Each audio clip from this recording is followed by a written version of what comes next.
Herzlich willkommen in meiner Küche. Ich bin Esther und ich zeige euch heute das Rezept für leckeren Zitronenkuchen. Ich habe ihn schon super oft gebacken, in verschiedenen Variationen, aber das hier ist der Favorit von meinen Kindern und mir. Ich zeige euch, was ihr dafür braucht. Für den Zitronenkuchen brauchen wir natürlich Bio-Zitronen, 3 Stück, 350 Gramm Mehl, 350 Gramm Butter oder Margarine, 6 Eier, 100 Gramm Zucker, 2 Teelöffel Vanillezucker und 2 Teelöffel Backpulver. Und nachher für die Glasur 250 Gramm Puderzucker und noch etwas Zitronensaft.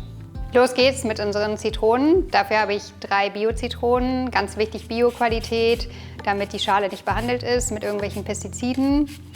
Ich reibe jetzt hier mit so einer Reibe ganz leicht die Zespen ab.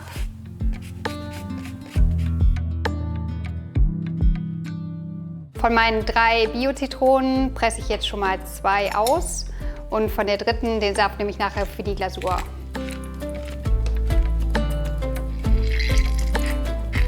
Wichtig ist hier, dass auf jeden Fall kein Kern mit reinkommt. Der Zitronensaft sorgt dafür, dass der Kuchen richtig locker und luftig ist und richtig frisch am Ende schmeckt.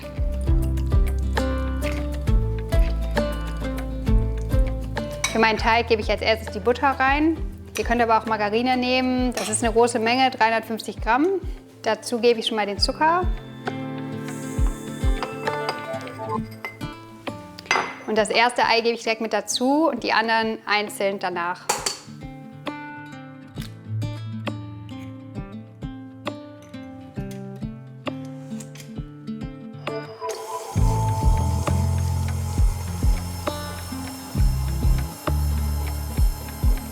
Ich mische jetzt noch mein Backpulver ins Mehl rein. Das sind 2 Teelöffel. Und gebe das zu der Eiermasse. Jetzt kommt noch mein Vanillezucker dazu. Und wenn alles gut verrührt ist, kommt natürlich noch der Zitronensaft.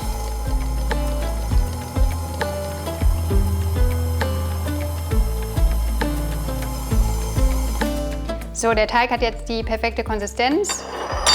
Ich habe mein Backblech hier schon vorbereitet, mit Backpapier ausgelegt. Ich habe hier ein etwas kleineres und tieferes Backblech als normal.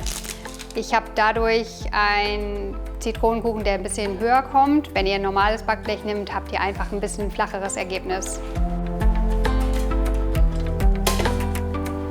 So, den streiche ich jetzt so einfach glatt auf mein Backblech und dann kann er gleich im Ofen schön hochbacken.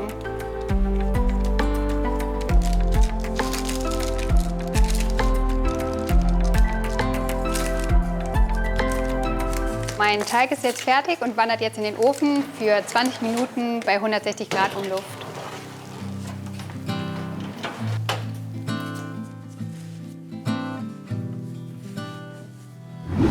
Die 20 Minuten sind jetzt rum und ich schaue jetzt mal rein. Wenn ihr euch nicht sicher seid, ob der Kuchen wirklich fertig ist, macht ihr einfach kurz die Stäbchenprobe.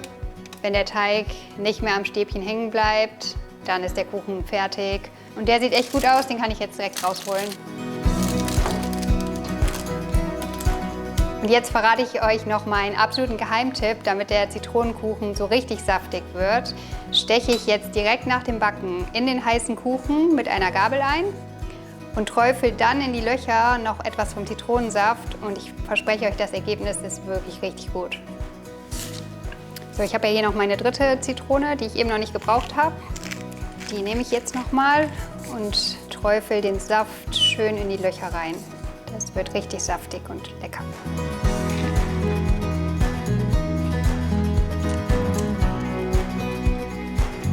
Für die Glasur nehme ich jetzt noch meinen Puderzucker und vermische den dann mit meinem Zitronensaft, sodass eine richtig schöne, dickflüssige Masse entsteht.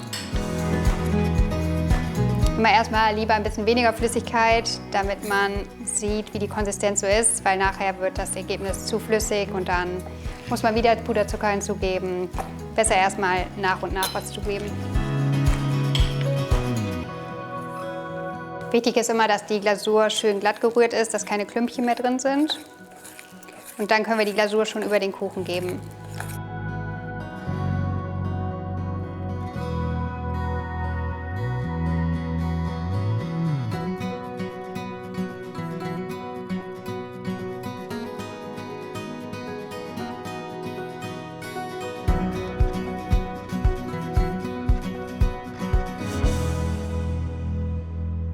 Die Glasur trocknet jetzt kurz und dann darf auch schon probiert werden.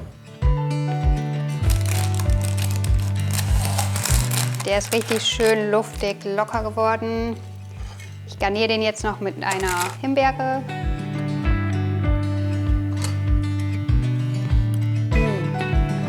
Schmeckt richtig saftig durch den Zitronensaft. Probiert es einfach mal aus und backt den Kuchen nach. Ich würde mich freuen. Bis bald.